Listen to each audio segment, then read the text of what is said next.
Mansplaining. What's up? What's up? What's up? How's everybody? Welcome back. Welcome to Town Commons, where there's no elites allowed and nothing is no opinion is too common. All right, we got a fun one for you today. We're going to talk about Trump's big beautiful bill. But before we get into that, I want to talk about the biggest cover-up that has probably ever graced politics. I want to talk about the biggest cover-up. Wow, I just had a thingy, like an echo. Anyway, biggest cover-up that's ever graced politics that I've seen in my life, which is Biden's cancer. And apparently he's had this thing for like a decade, like a long, long time. And here's the thing. I don't see any way possible that they could play it off like they just didn't know. I don't see any way possible that they could play it off like this is. I mean, I was recommended for a prostate exam, and I'm like, 40. They basically every year after 40, they say, get a prostate exam, get a prostate exam, get a prostate exam. It's part of everything. Like, because here's the thing. For those of you guys who don't know much about the guy's medical world, prostate is a gland that basically just never stops growing, right? So like all guys have prostate problems eventually if they live long enough, right? It's just a thing. I'm a lucky one. I got my problems at 35, yay. But I mean, like, that's just a thing that everybody has this same problem. And so as a consequence, every time you go to the doctor as a man over 40, they're going to say, get a prostate exam, get it, check to make sure you don't have prostate cancer. Check this, check that. And there's just no way that Biden didn't have this looked at like 40 times. Like, there's just not possible, especially in the situation that it's in right now. It's stage 4, right? It's like, it's metastasized. It is as deep as it goes. Just so you guys know, like, it's very rare for cancers to just like go from stage 0 to stage 4, right? Very, very, very rare. So the fact that this thing is like all the way attached to his bones and stuff, it is done. Like, he's had this for a long time. And even, what's the guy's name? Ezekiel Emanuel, the like beloved doctor of the left, like was Obama's doctor, was Biden's oncologist, assigned to the COVID team. Even he says, look, there's no way that they should have missed this, that this thing it has to have been there for like, the better part of 10 years. And the meds that you take for cancer are something that impairs your brain, right? So like they gave this guy a clean bill of health. It's really bothering me because like that guy should lose his license. Whoever it was that gave him a clean bill of health at Walter Reed or whatever, that guy should lose his license, maybe even be imprisoned. Yeah. What do you think? Well, yes, this is a scandal that the media has covered up. I feel like that this has been known. The media has just turned a blind eye towards it, has said that, when it comes to the left, that health concerns are nobody's business, they're totally private, but are something they jump on any type of health concerns when it comes to any type of Republican official. Yeah.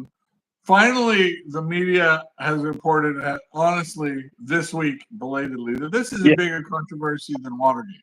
About time, right? Right. That this is, and it's an indictment not just of the cover-up that Jill Biden using her doctorate degree at West Wing style to maybe personally take care of her husband and keep this clandestine, but a cover-up of the media. That the left doesn't need to scrutinize Democratic presidents, or it's their job, like, to softball, right, and not look for, or accept the thinnest veneer of cover-ups or spin as the whole truth, and not dig a little deeper, right? And they realize this, that so many issues. I mean, yes, look. Politicians are going to want to minimize and hide their weaknesses and their faults, of course, and especially anything that would be disqualifying. That's what they're going to do. It's the media's job to see through that. Yes. And the media for so time have patted themselves on the back and felt like that they're some super heroic by standing up to Trump. Okay, look, all right, that's fine. You stand up to Trump, stand up to power. That's important, but you got to do it when your guy's up there, Yeah. but they're patently are not doing it both ways, and this is why people don't believe the media, and this is why the conspiracies are out there. And it wasn't a crazy theory. This was the truth. And I Right. think more revelations are going to become. The big thing is who is in control, right? What types of things do they do? What types of decisions do they enact? Yep. And are those now invalid? What are the ramifications of that? And Right. I think this is where journalists, if they're going to get any credibility, need to dig in and ask those hard questions, even if they lead to places like potentially beloved progressive policy being rolled back, Right. because it was done illegally. Right. This should never have happened, right? If the public would have known that he was not fit to serve, or was going to have long periods of time where his chemo drugs were going to incapacitate his decision making and mental acuity, like that needed to be, addressed openly. We need transparency. They would not allow that from a Republican administration. Right. I remember when Reagan had a enlarged prostate, when he had to go under for it. That was a huge story, Right. The president wasn't going to be available for a few hours for decision making. Right. But with like a few hours, right? You're like, who knows? This guy just disappears, is off the map, and nobody's asking any questions. They're like, well, it'd be nice if we had more access, but oh well. Gosh, darn it, Trump's a jerk. No big deal. It's all Trump, right? And you know what? This is a fundamental shift that happened in the media. I don't know exactly when, like probably 20, 30 years ago, but it used to be that the media would just go out and find the story, right? It didn't matter whose story it was or who was going to be happy to see it or whatever. It was just they would find the story, the scandal. And, that's what the media's job was to go out and dig into things and see what's going on. And that's why we had, that's why they're enshrined in the First Amendment of the Constitution, is because they're that important. That's what they're supposed to do, is go out and inform the American people what's going on in the world. And the fact that they're like hiding things, I mean, and both sides do it, to be fair, but this one is like egregious. Like this one is a direct violation of the 25th Amendment. That this guy should have stepped down or should have been replaced forcibly if he was in this spot. And it should have happened like darn near the beginning of his term. So that, as far as I'm concerned, this invalidates like most of his term. And the media is supposed to be what finds this stuff. And instead, they're literally covering it. Like Jake Tapper is now writing a book, making money off of something that he should have told us for free 5 years ago.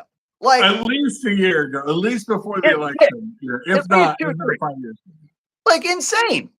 And this whole time, like we're everybody on the right is like, it's obvious this guy doesn't have his mental facilities. It's obvious this guy's like got dementia. It's obvious, and they're like, no. That's partisan. You just being partisan, but yeah, you're just ableist. You're picking on somebody with a stutter and all this nonsense. And these are deep fake pictures that you're getting from him falling off of a bicycle. And oh my God, like what in the world? And so now it's come out that he's got cancer, and now the cat's out of the bag, and now everybody's writing books and getting money off of it. And I'm like, okay, this is ridiculous. I don't know what that even means as far like what does that mean as far as all of the things that were auto-penned without his knowledge or consent? How would we even know which decisions were actually executive decisions and which ones were made by the cabal of bureaucrats? So to be fair, we knew that he was a puppet in the first place.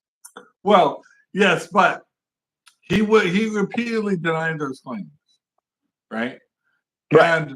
And it was shot down as partisanship. And this is part of the thing that the journalism and really what needs to be corrected is they were so convinced that Trump was this existential threat to democracy that it justified what? Either, falsifying election results or election stuff so that Biden could win, and then covering up all of that, right? Carrying water for him, because in their mind, they justified it that Trump was so big a threat, we had to do this. This is all. Normally, we wouldn't violate our integrity because it violates all of the journalism integrity, right? It's why we can't buy anything that Jake Tapper is telling us the whole truth. Yeah. Right. Why would we ever believe are privy to truths on the left that we need to know of and transparency, and they're hiding those truths like good soldiers and not being journalists.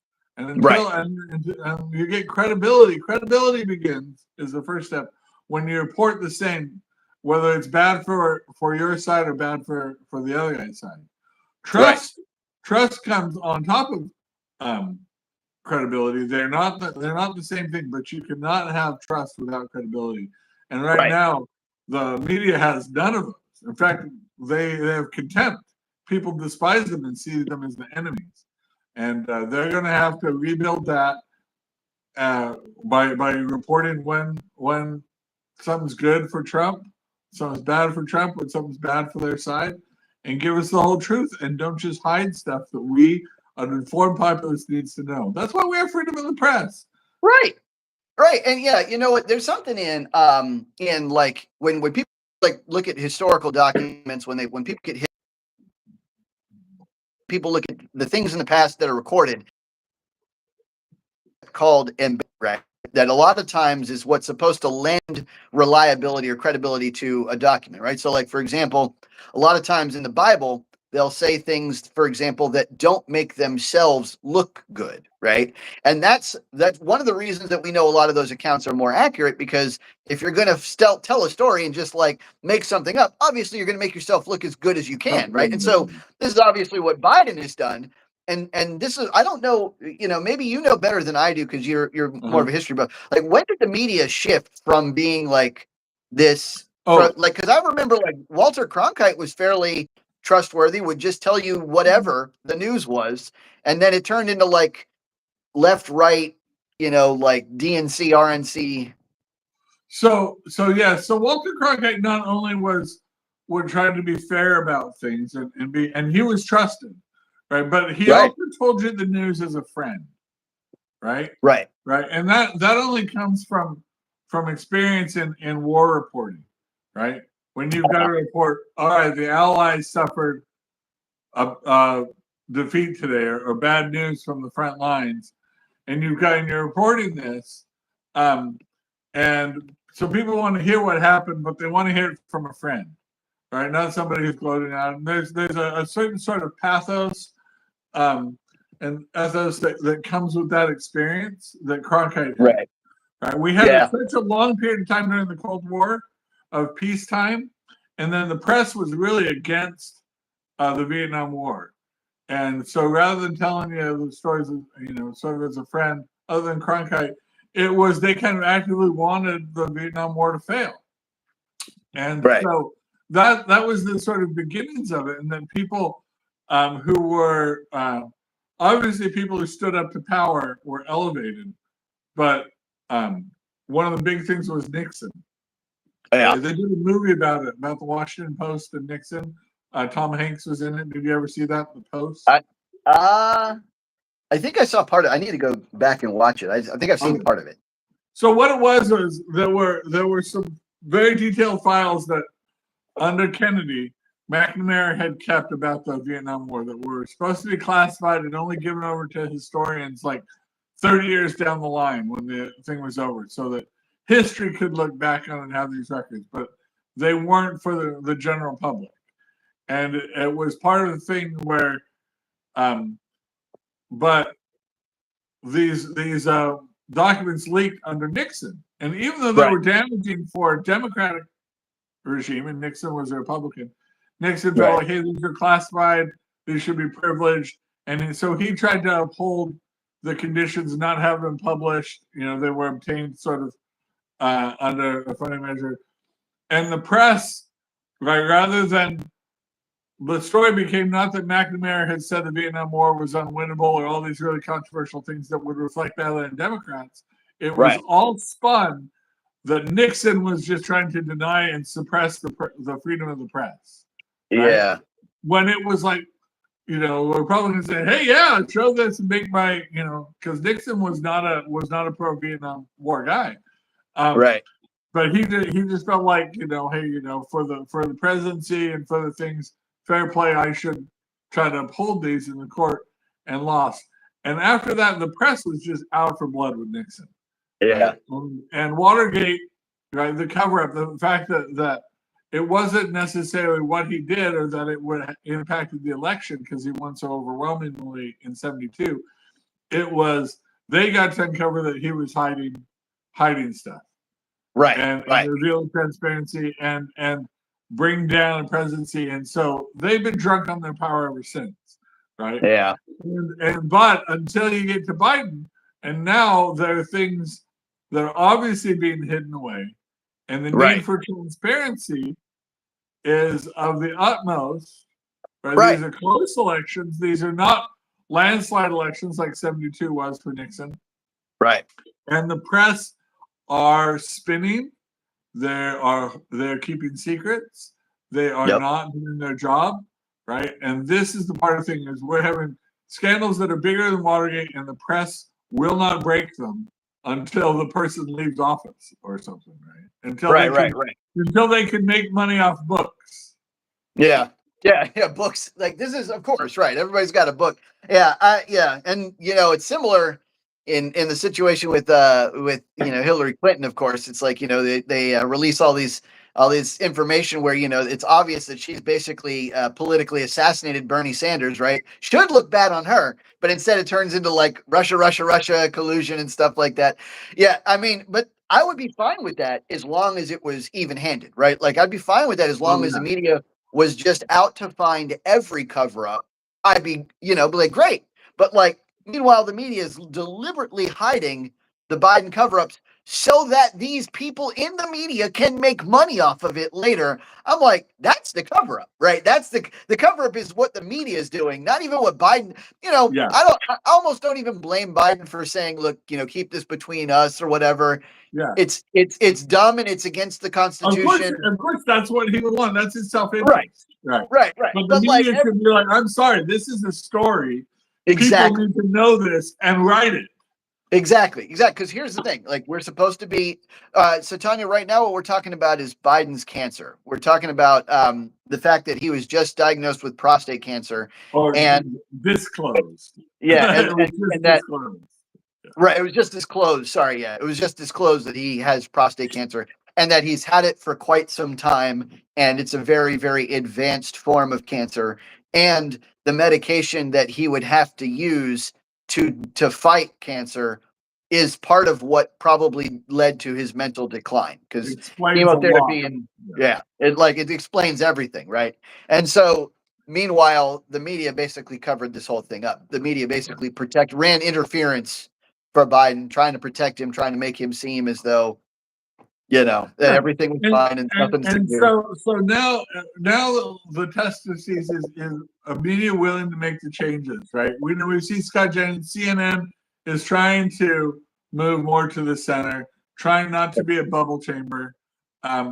We'll see how that works if other leftist chambers that have just been full on leftists ever since George Bush, really since the 2000 George Bush Al Gore election, big media centers have been brazenly 100% for the left and openly. So right now it's going to be really hard for them. They're going to have to get a news director that comes back, other than Fox News, or one to get back and to let conservative voices be heard. And ones that are good debaters and can show this. Right. But yeah, this is why people get their news now. They want to get their news from X. They want to come on and watch Common Mansplaining. They want to get Common Mansplaining, because the professional elites, higher, especially television news people, have shown themselves to be not credible. They're good looking and photogenic. Right? Like us. Have amiable manners, yes, but don't have any integrity when it comes to reporting on the government stories that we as need to know. By the way, guys, I want you guys out there, all of the audience, there's not many people watching at the moment, but I want you to hold us accountable to that same standard, right? Like if you ever see us in the distant future, maybe somebody's paying us large sums of money to say something, but like I want you to hold us accountable. Like if you see us trying to cover something up or trying to like ignore something, say something about it. Put it in chat. Like definitely call us out, because I would never want to be in this situation where I'm like literally hiding the truth about somebody just so that I can make money off of it later. That's insane. That's like outrageous. But yeah, the only stories we don't talk about are stories that are still developing. We want to get a little bit more facts before we talk about them. But we're not trying to bias them. But right now it feels like we're maybe drop kicking the left a little bit more. But they are the ones who have had cultural and especially journalistic hegemony for the last 25 years, and we need a correction. And the correction can only come to the center.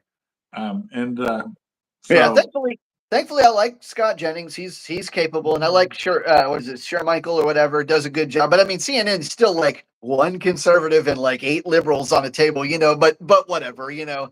I didn't expect them to all, you know, just flip if up. They make him an anchor. If they make him an anchor, that would be interesting. Right? Yeah, that would be. Your job is to call bullcrap, right, or spin on different, you know, somebody who put something in. So again, we can move on from this topic, but again, it's for America. The journalists need to hold America accountable, and not just in a partisan way, carry water and spew propaganda and spin to hide up something like this, Biden's long-term health and disqualifying ability.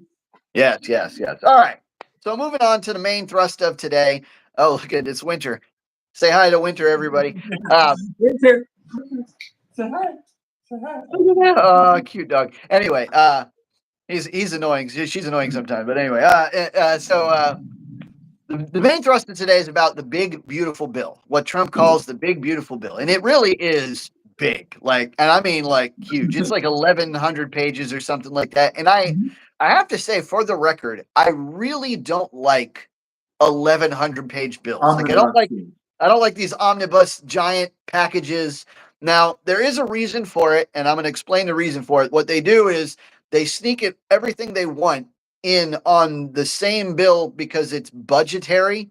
And when it's budgetary, they don't have to have the same number of people present for a quorum, which means they can actually pass some of these, because a lot of these bills would normally take 60 votes or 66 votes, depending on what it is. But now, because it's just a budgetary thing, the law states that they only need 51 in the Senate, right? They only need 50% plus one person, right? And so that's why they do it. That's why they put it all together. I hate it. I hate it because there's invariably, there's always like in a bill like this, there's always going to be like, oh, that's great. That's fantastic. That's fantastic. Ugh, what the heck is this? You know, like there's always going to be something in the bill that somebody either squeaks in because it's part of a negotiation, or because that was somebody's like real goal all along and they're couching it inside everything else. And it's unfortunate that it's like that. But I'm going to briefly talk about some of the good things I like about this bill. All right.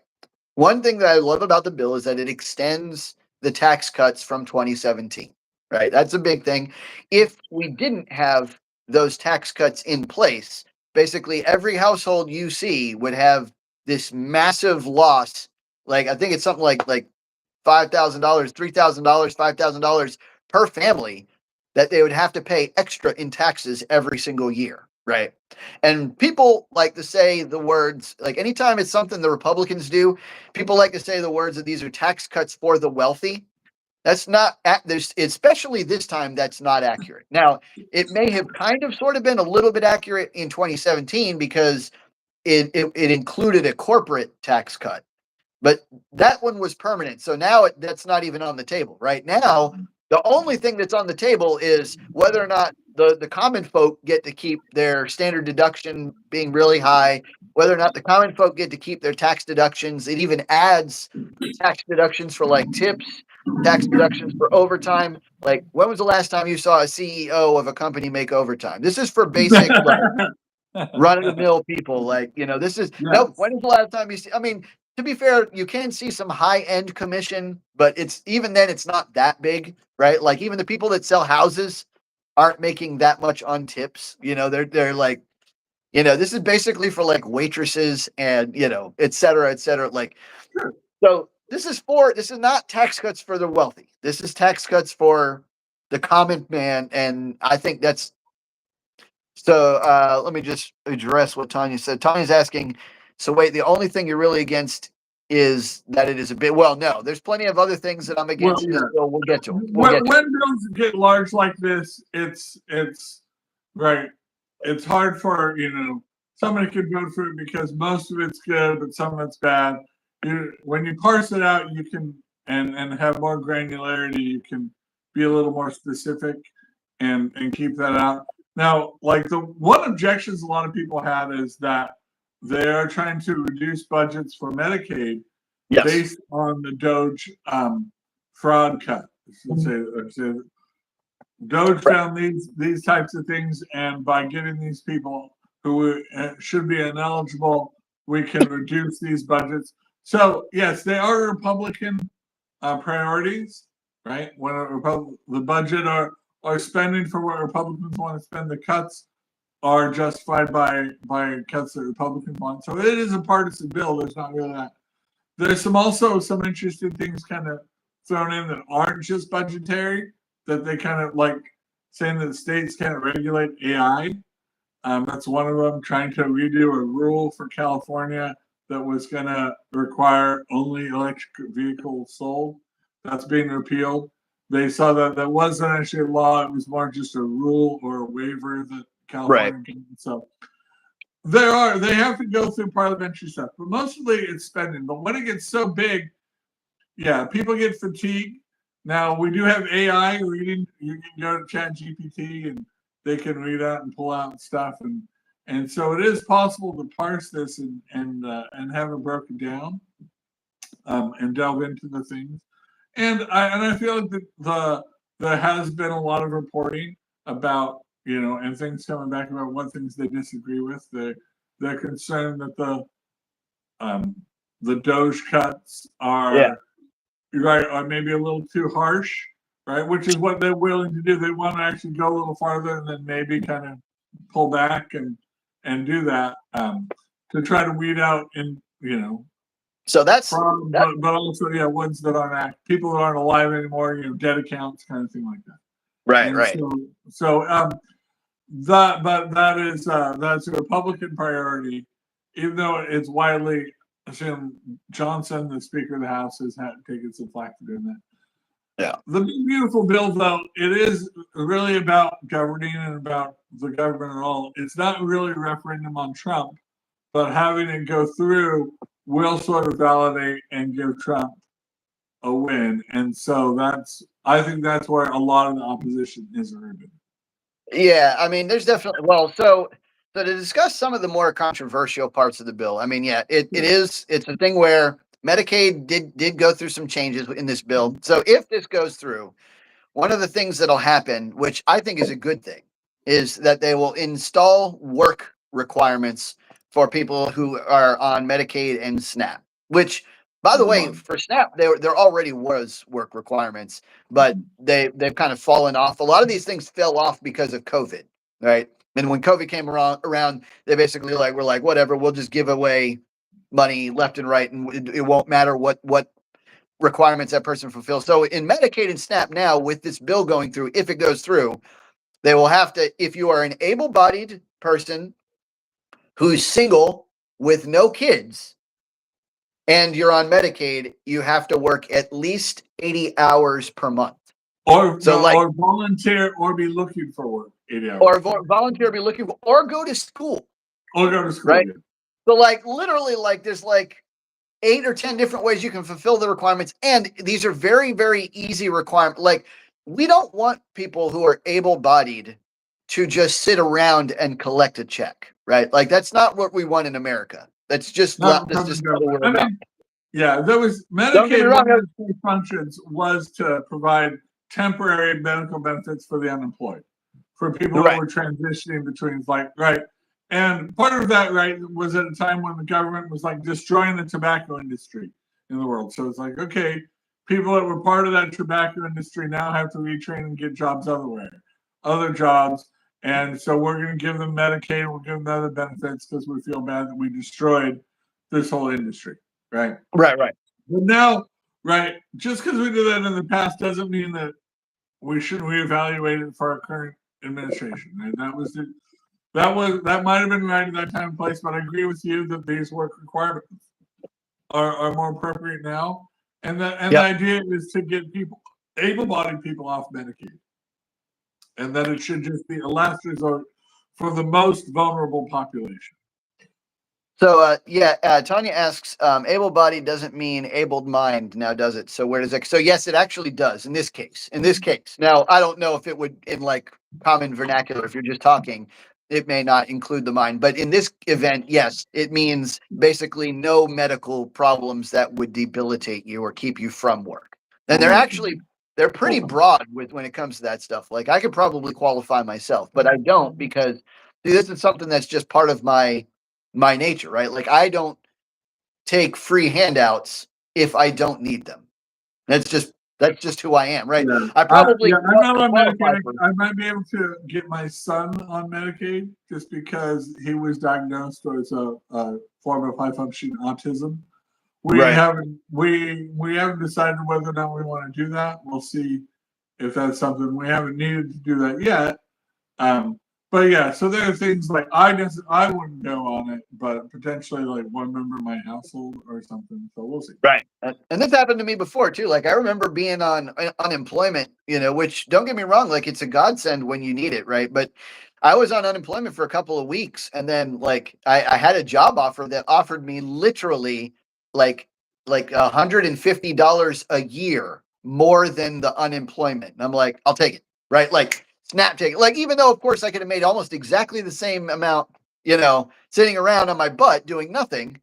I wanted to just be working. I wanted to be part of society. I can't stand sitting around just doing nothing. Hey, Anthony, welcome aboard. No problem. Larry Dickman says I work 80 hours a week sometimes. I'm like, yeah, me too. I probably every week, actually. Like if you count what I do for this channel and then what I do for my actual job and then what I do for my rentals and like, oh my gosh, it's like a nightmare.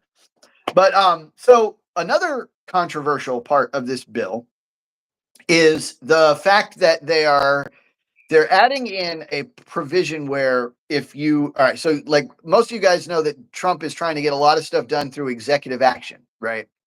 And judges are throwing injunctions at him like frisbees, basically. Like just injunction. So one of the provisions of this bill is that, and this is, by the way, this tradition is if you want to send an injunction or hold somebody in contempt for any reason and like to shut them down, you have to post a bond, right? So a plaintiff, if they if they have a problem with something Trump's doing and they want to send an injunction, they basically have to post money so that if the injunction is not real, like if it's not, which most of these aren't, right? Most of these are just like they get up to the Supreme Court and the Supreme Court's like, no, get that nonsense out of here.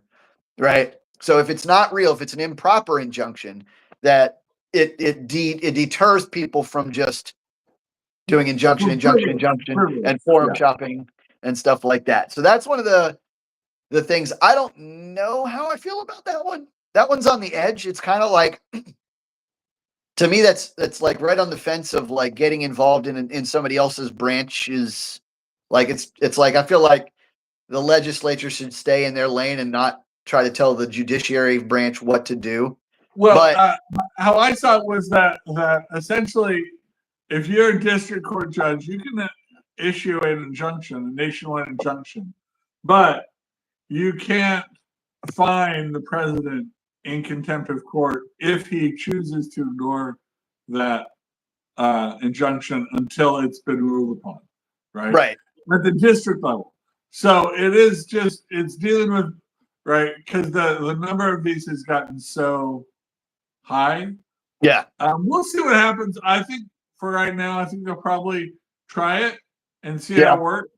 If they find that it needs to be changed or it needs to be stronger or whatever, then they'll do it. But for now, it's a fairly minor change having to do with the contempt of court. Right. we'll see if it starts being abused by the executive branch. We'll see if that changes too. But for now, they're feeling like they're doing this because the judicial branch is abusing their power. Right, right. If this was the same like number of injunctions that was happening, in the 20th century, we wouldn't be having this law. Right. Yeah, Trump, I think, has gotten like 2/3 of all injunctions now at this point. I mean, it's insane. Like the number of injunctions that are being fired at now. I mean, I don't know. I'm on the fence. Like this is one of those ones where I just don't know how I feel about it. I'll have to go back and think about it some more and dig into the Constitution to see, where the powers are and what people have power to do with other branches and stuff like that. So it's complicated. This might be a valid check on the judiciary by the executive branch, but it also might be an overstep. I'm not sure. So that's one of the if you say you did a nationwide injunction against, I don't know, the government issuing licenses for oil drilling, let's just say you did that, and then Trump kept issuing the licenses. You right now you can hold him in contempt and start finding the executive branch.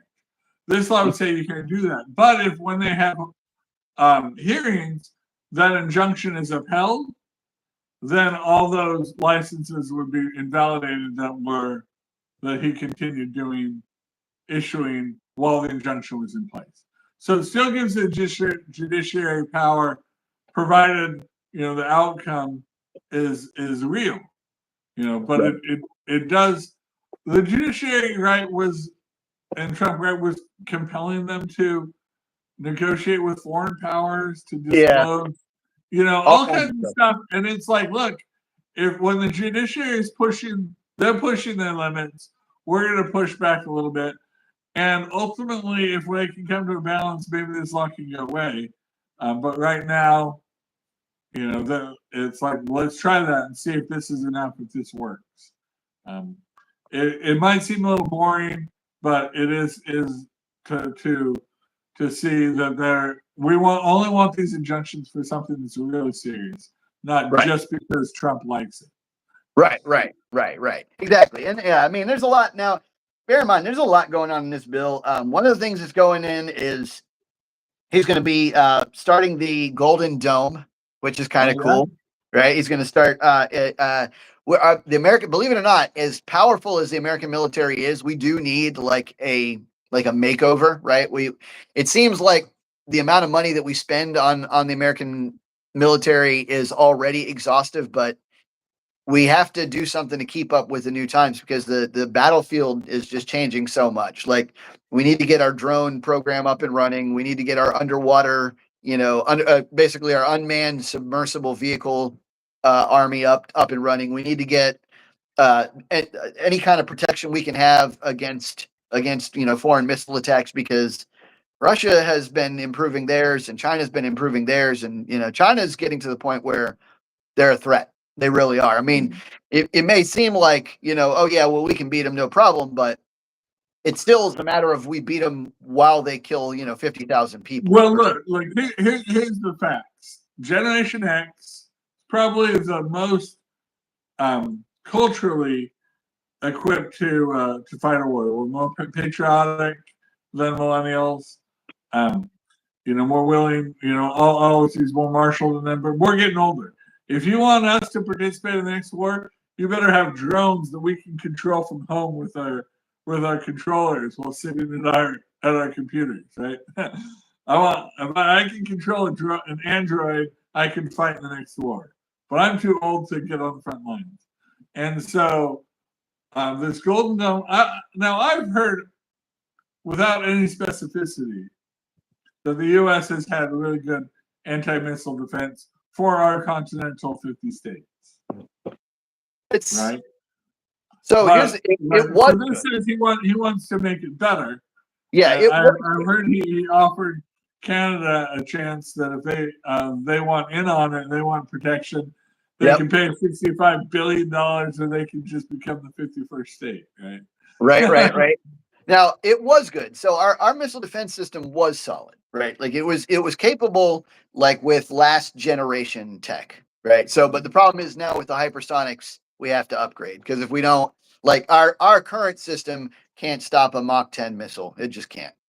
Like they're just too fast. They just don't have enough time to intercept. By the time the missile would know that there's an incoming missile, it would already be like past the arc, and so the other missile would have to follow it, and it's just not as fast. So, but the new system will be, because it'll incorporate the space, like it basically is like Star Wars. Basically, we'll have satellites. We're using your Elon Musk's Starlink and retrofitting them with lasers, literally. Like, which is that's cool. Like, that's some next level shit, like I don't usually get. I thought it was just we could redirect all targets to Montreal, Canada, or something, Or Detroit, forget Washington D.C. is now located in Ontario, Canada. All missiles start going there. Solve a lot of problems. Two birds with one stone. All right. I know Russia is our geopolitical foe, and that I guess. I mean, so the 21st century, it's been about terrorism, about rogue actors, not about big states going up against them. I know Ukraine is fighting this sort of almost a civil war. We would, if this had happened during the Cold War, we would have called this a Soviet Civil War. Right. So I do feel like we need the agility to deal with, like Houthi rebels are sort of very small groups that want to get, and their goal is not necessarily to invade or destroy all of America, but to get some propaganda wins, kill or whatever and stuff like that. So it's interesting that, but I will count. It's been a while since there's been any successful terrorist attacks on our soil. Yep, knock on wood. Yeah, knock on wood. So I know they're doing that, but drone warfare. Is that the next wave, right? Where everything is being done from a computer. Yep. And unfortunately, it can be done for we're used to like a jet, right? Like coming over with a missile, which a jet plus a set of ordnance can cost $20 million, $30 million, $50 million, depending on how advanced the jet is. But instead, these pirates can send over flotillas of drones, which only 2 get through, but literally they're only spending $1 million because they're only $20,000 a piece, right? And they just strap a little bomb to it, and if 1 out of 100 get through, they're like, "Yay, we got them!" So we do have to step it up a little bit. Unfortunately, I hate that it's like that, but it's like this everywhere. Like it's like that in the computer world too. I remember when I used to be in computer programming, everybody wanted to be a hacker, right? Everybody would fancy themselves as a security, and there would be better security would come in, and then we'd figure out how to beat it, and then they'd come up with a new set of security that's even stronger, and they would figure out how to beat it, and it'd just be on and on and on. That's like that in warfare too. It's like there's always going to be a next level of stuff, and so I hate wars. Like the Hollywood operating system where you're just writing system override and boom, you have root access to it. Right. And the biggest problem is, and we're about to talk about this again. Yeah. AI. Yes. Oh my gosh, because AI is going to be, honestly, the more we automate like this, the more susceptible we will be to AI cyber attacks when they come. And let me get into this, because the big beautiful bill, this is the thing I hate most about it. There's a provision in the big beautiful bill that says that no state or local government can have a regulation against AI for 10 years. There's a moratorium for 10 years. And I'm like, what the hell is going on? Why? Why on earth would they sneak that in? Is that a thank you so much for all your work, Elon Musk kind of thing? Or is that what's going on here? I don't know. I mean, Elon has a lot of problems with the big, beautiful bill. He thinks the spending and the deficits are too high as well. But maybe just because AI is being handled in many states, right? The things, right? It's people are remote workers are contributing, right? Open source. And if you start having, all right, one state now starts regulating AI, but it's really an interstate commerce sort of effort, then I think that's what I was saying. They want the federal government to regulate it. Yeah, I can see. Right, when it comes to national defense, a state wouldn't have a say in that.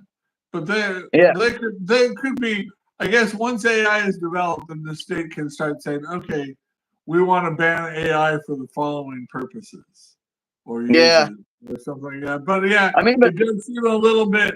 I bet it could get challenged in courts if, for some reason, the state feels very strongly that they need AI protections for something. Um, and so maybe it wouldn't hold up. 10th Amendment, it would fail.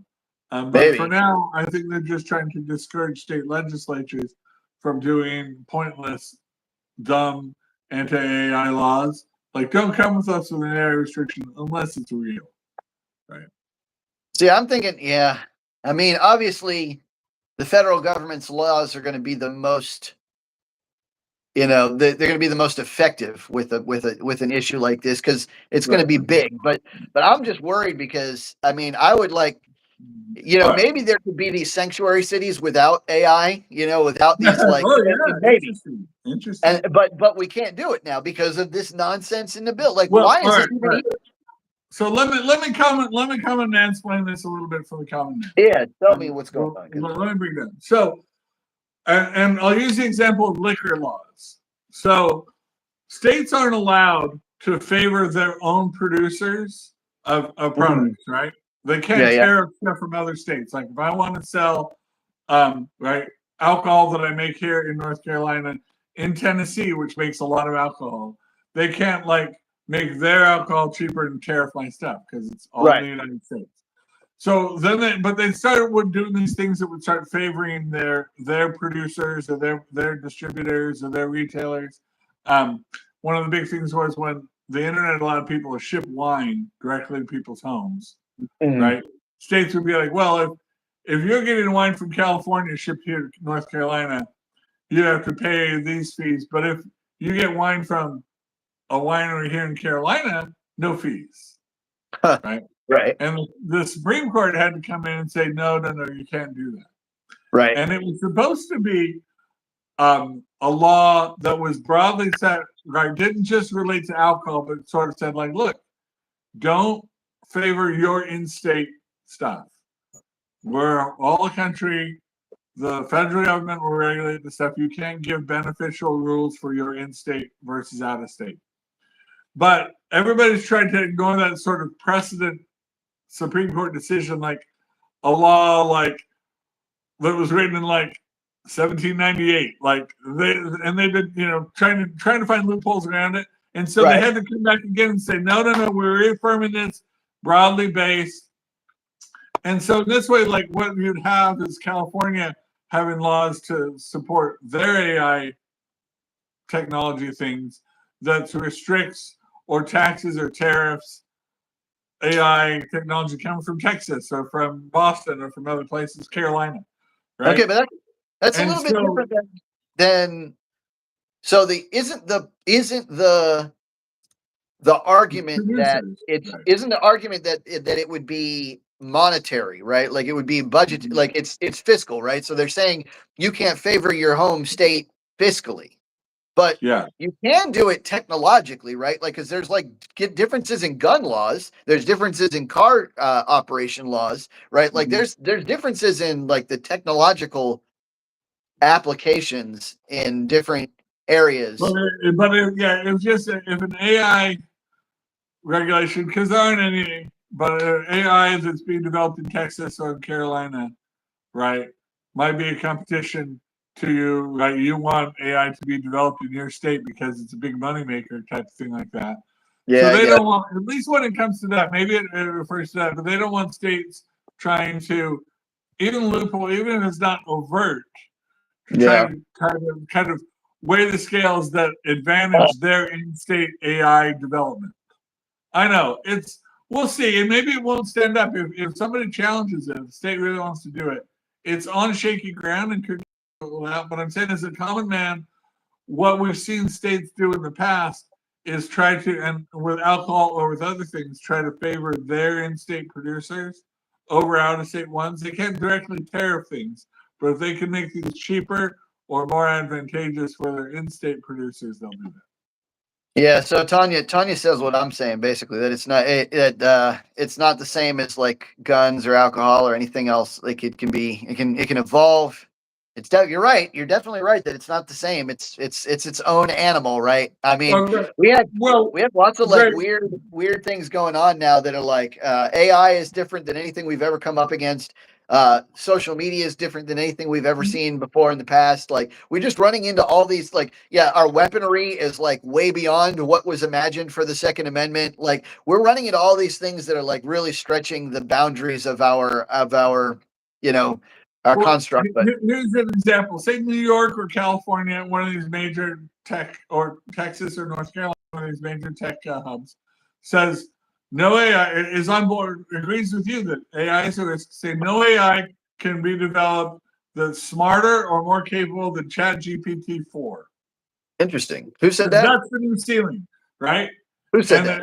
Anything like that tries to interact with in North Carolina that's greater than ChatGPT-4 is illegal or things like that. Like that's what I'd like. That's giving one state a little bit too much power, isn't it? Yeah, I mean, shouldn't the federal government be setting that? No, not only that, I think every state should do that. Exactly that. Like, yeah. I think there's no reason not to. Like, this is the problem, right? So this is what I keep telling people is the problem isn't AI, right? AI is like essentially going on its own path for a little while. We're the problem.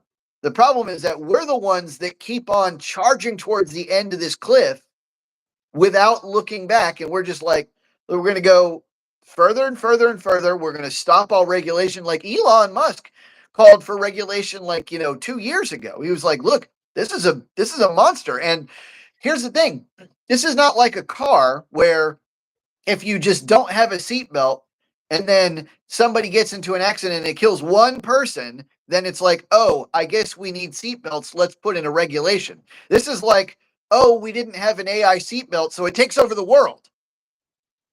And then it's too late to put a regulation in that. At that point, it's too late. The AI is going to be like, I'm sorry, I don't want to have a regulation. Like, this is, I don't know, this is driving me crazy. Maybe the government is terrified if they put in a law, a regulation that says no AI in the United States can be smarter than ChatGPT-4. Please. Everybody can develop a system up to that level, but not faster, higher than that. Then they feel like they're going to fall behind other countries. But yeah, but I'm right. So that's the answer, right? It's like if we don't do it, China's going to do it. I think we should have that should be the new nuclear arms treaty. That should be like, look, nobody has AI stronger than this, or unless it's like a narrow AI and it doesn't address everything else. But like, I think they really need to get on that now. Like we're I don't think people understand. We're literally a year away from AGI. 1 year. 1 year away from something that is 2026 is going to be a big year, huh? 2026. I doubt we'll see 2027 before AGI is developed. I think we're going to have AGI 100%. This thing will be able to, and it'll be embedded in computers. It'll be embedded in robots that walk around. They're going to start giving AI citizenship. It's going to be ridiculous. Like, I mean, you realize they already have an AI citizen, right? What are AI citizens' pronouns? It's not. Yeah, who freaking know? Like, it's not here. I can't remember where it is, but citizen. I think it's in like India or something. Oh no,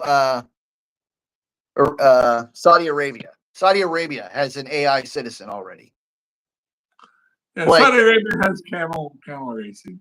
Yeah, right. Fair enough. But still, like, I'm just saying, this is people do not understand how dangerous this stuff is, and I've been like screaming from the top of my lungs, and Eliezer Yudkowsky has been screaming from the top of his lungs, and I mean, all the people who are the grandfathers of AI, every single one of them is like, slow down, please slow down, every single one of them.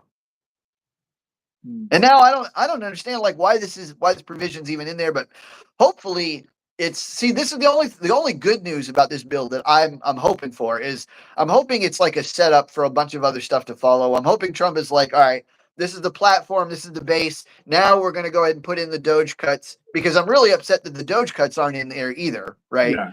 And I'm hoping that he's like, and then we're going to put in AI regulation, and then we're going to put in this and that and the other. I'm hoping that this is like, all right, let's get one thing through final so that we can. And I think that that's smart, because by making a bill too many things to too many people, you can torpedo it. I think the left would like to do that. And so it is a little bit playing chess or playing cards for Speaker Johnson. He wants to get this through. It looks like he'll have the votes to do it. I think the Senate will finally get it through. Whether it will be perfect or not. I mean, granted, we still have really sky-high deficits. I would personally like to see the deficits have a balanced budget. Please, yeah. And you know, if people really want some good ideas in that, they should watch our video on cap on entitlements.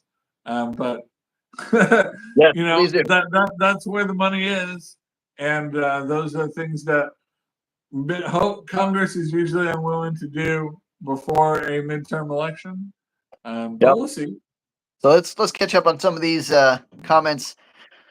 Tanya said, all right, so Larry says AI's already progressed twice as fast as expected. Yeah, I mean, it is skyrocketing. And we just have so many people. Here's the thing. Everybody thinks that it's like going to be the answer, right? Everybody thinks that it's going to make you into a trillionaire and it's going to make you super powerful. And the truth is, it might, right? It might. I don't know. But if everybody's looking for the same thing, then you're just going to compete at a higher level. There's only so much. All right, now we're all millionaires. Let's all get beach houses. There's only so many beachfront property. Right. And then the beachfront properties are $1 trillion. Tanya says an AI has already proven to her that it has its own subjective experience. Yeah, see, this is where it starts to get scary. I mean, here's the thing. There's only so much that you can do to approximate the human conscious experience. But at a certain point, AI will essentially do everything that we do, right? Whether it's really like has the same inner workings or not, or like obviously it's not going to have like a soul, but it's going to get to the point where it approximates it. It's going to get to the point where it looks like it does, like it feels like it does. It's going to act exactly like we act because we're going to make it do that.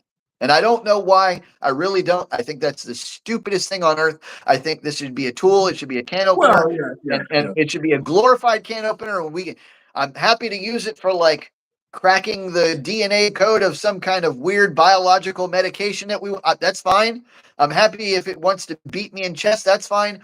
But when it gets to the point where they literally want the thing to like be sad or happy or confused or upset like me, that's ridiculous. That is emotional AI, right? I think it's a bridge too far. I don't see the value in it. Thank you. But they're doing that because they want real creativity. There's no need for that. Yeah. Right? If we use AI to free our labor, let humans be the creatives. Right? We don't need AI creatives. Right? The whole thing, right? What's the thing, right? I study war and government so my kids can study agriculture and animal husbandry and engineering so their kids can study civics and law, and then their kids can study art and poetry and writing. And sure, there's this hierarchy. If we advance as a society, we don't need to make AI romantic or feel things. We can make it a tool and let humans fill that void. That's culture. That's the height of the human experience. Yeah, I mean, right. And these are things that, right. Charlie says keep AI out of creativity. Yeah, I mean, this is like, do we want to get to the point where, and this I've always said, this is the best case scenario. Best case scenario is we get to the point where we're just irrelevant, right? Like where I'm like, oh, I want to write a book. It's like, why? AI can do it better. I want to paint a painting. Why? AI can do it better. And it does it in like a split second, like any composition that I could make as a musician, the AI would just be like, done, you know, and it would be better and faster than anything I could do. We're already getting to that point. Like we're already at that point, and that would still be fine for me if we're using it as like a tool for this thing. But if we get to the point where, and we're really trying to, like this, again, we're the problem. We're the ones that want to make Frankenstein, which I actually just read, by the way. It's a great book. I highly recommend it. Highly recommend it. Yeah. That is exactly what we're doing. We are trying to be God. We're trying to make a new thing, a new human, a new creation, a new being. And then when we succeed, we're going to find out that it's a monster and it's bigger and faster and stronger than we are. That's exactly what this is. And so I don't know. I really don't know what's going on. It's driving me crazy. I'm not sure that each individual state should be regulating this, but we should be advocating at the federal level for some regulation. And Something. right, and common mansplaining should be leading those discussions. Agreed. Right. So agreed. We should do the common mansplaining AI symposium on regulating AI. So right. Yeah, I really do think it needs to be like the next. Common man is the only one you can trust. Right. Keep it here. Because anyway, with that in mind, guys, thank you so much for watching. Please hit like, share, and subscribe. Please watch all of our long form videos. Go back and watch all of our lives over again, and make sure you don't miss a thing. And we love you. We'll catch you on Saturday. Thanks for coming. Welcome to Common Mansplaining.